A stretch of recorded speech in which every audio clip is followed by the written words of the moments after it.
LEGO Minifigures Series 10 is an easy way to explain supply and demand, and that's because the minifigure distribution in this series is comparable to wet socks.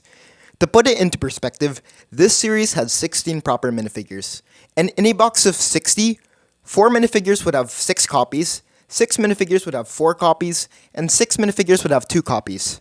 This distribution first meant that there were only 2 full sets of the series available in every box, and it also meant that some minifigures were way more common than others. However, just because some minifigures were more common than others, it doesn't mean they were cheaper in the aftermarket. While the minifigures with limited supply obviously command higher prices in the aftermarket, the minifigures with more accessible supply tell another story.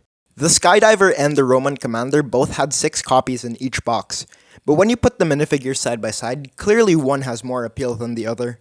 That's also reflected in the pricing. As for the price of one new Roman Commander, you can buy 4 new Skydivers. I'm actually selling the Skydiver on Carousel for only 100 pesos, as well as other minifigures and sets for reasonable prices, so check out Milo's sales on Carousel. Going back to the Skydiver though, buying him anywhere above the 160 pesos in your currency isn't worth it, so please, do some research first and know what you're buying before actually shelling out money.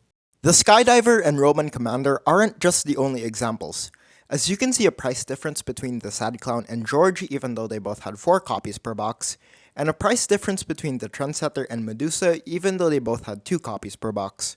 What this means is that the price of a minifigure in the aftermarket is both determined by its given supply and how desirable the general audience deems it to be, otherwise known as the demand. LEGO Minifigures Series 10 was a perfect example for this because all the data is in a vacuum, and it's easy to determine what's rare and what's not.